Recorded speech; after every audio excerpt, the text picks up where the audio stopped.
Hey everyone, this is Rich Formidoni with Korg, and today I'm going to show you a very cool function in our workstation keyboards called RPPR. It stands for Real-Time Pattern Play and Record.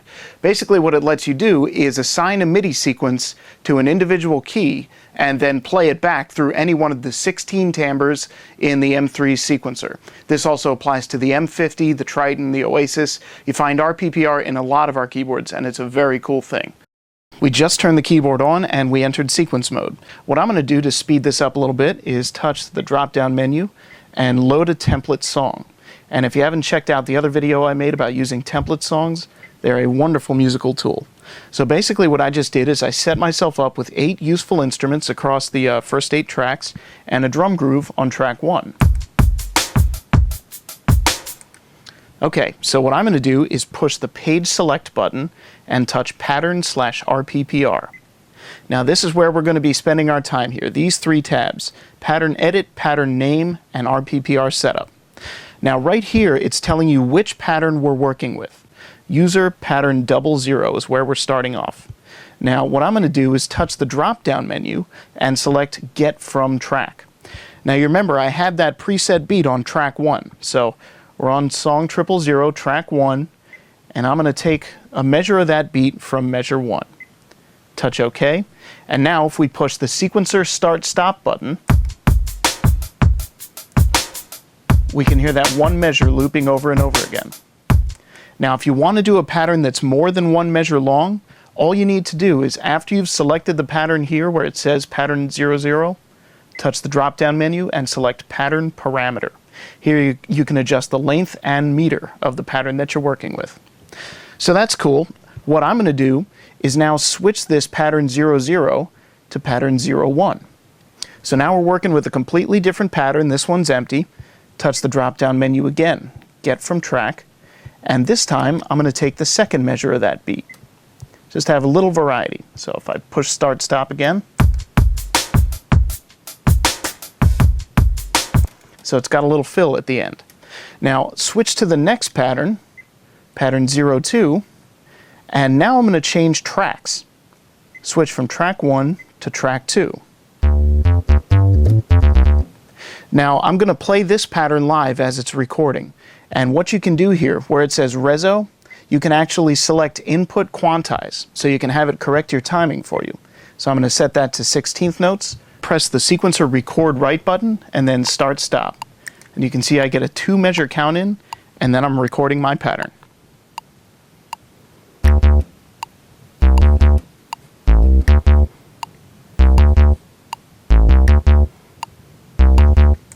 Alright, and it'll just loop that over and over again. If you want to, you can overdub more notes. So as it's looping and still recording, you can just keep recording on top of it. So very good for building a beat. Now I'm going to switch to Pattern 03, and I did that using the increment-decrement button, just to the increment button rather, to the left of the display, and record a slightly different bass line. Record start again, 2 measures, and I'm recording.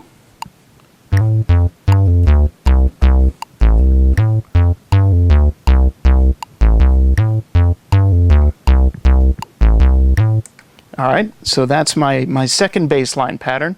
Now I'm going to switch to Pattern 04 and change tracks again. So I've got 2 drum beats and 2 bass lines.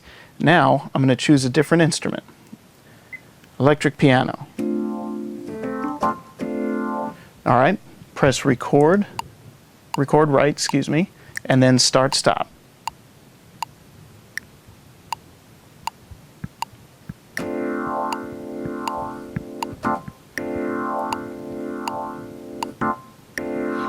Alright, switch to the next pattern, and I'm going to record a slightly different chord, just to give it a little bit of a different feel.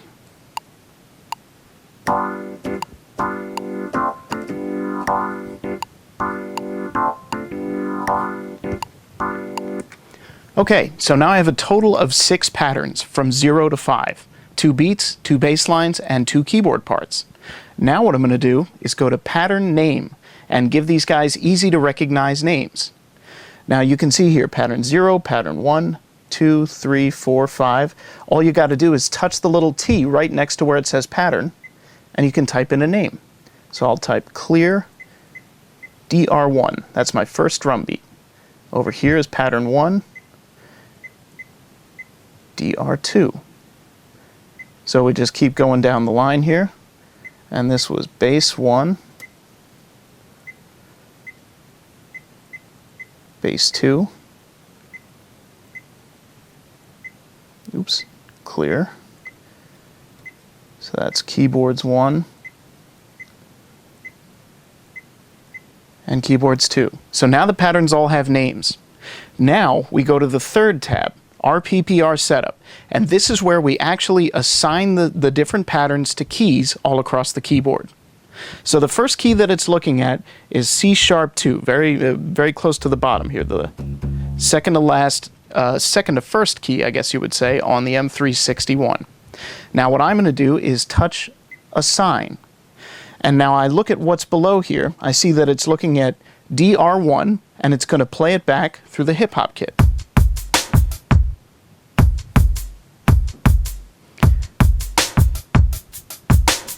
So it stops playing when I take my finger off the key, and if I hold my finger down on the key, it keeps going. So this key is good to go. It's assigned. If I want to, I can change the mode here from manual to once. It'll play it through like a one-shot sample, or endless. It'll keep looping even after I take my finger off the key. And you can also set the key, the sync here to beat, measure, sequence, or turn the sync off if you don't want it to sync up at all. So some neat options there. And what I'm going to do now is select a different key. I'll select the next key up just by pushing the increment button to the left of the display. There's another great shortcut here, and some of you might know this already. Hold down the Enter button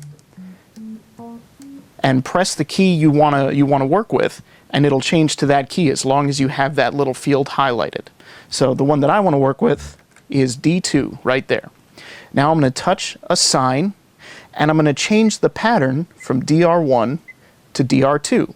Now it's still a drum kit or a drum pattern, so I'm going to keep that track the same. So here's pattern 2. Now this is pattern 1. Now switch to the next key up. That's going to be D#2. Assign, and now it's time to switch to a bass line. And because we're switching to a bass line, we're going to want to change the track to the bass track. So let's try combining them.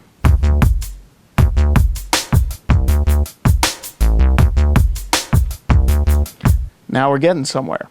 Switch to the next key and assign the second bass pattern also to the bass track.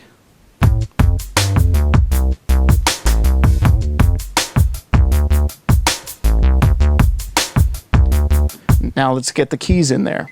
Jump up one more key, assign it, select the keyboard pattern and the keyboard track. Same thing for the next key. Assign, keyboard 2, and there's my electric piano track.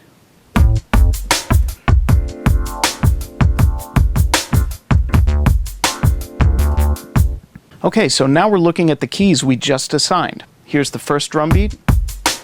Here's the second one, the first bass line, the second one, and my two keyboard parts.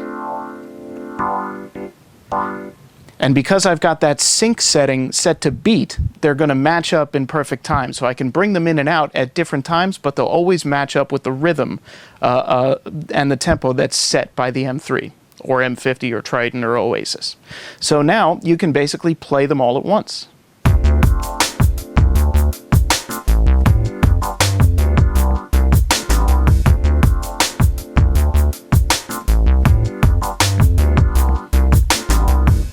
So as you can see, RPPR is useful for an awful lot of stuff.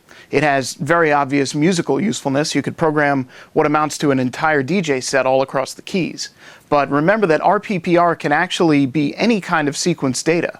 So it can be system exclusive, program changes, all kinds of cool stuff. And in the case of the M3 and the M50, the chord triggers will allow you to trigger RPPR sequences as well. So you could do program changes and modify the timbres that you're working with. Lots of different possibilities if you think outside the box. Thanks for watching.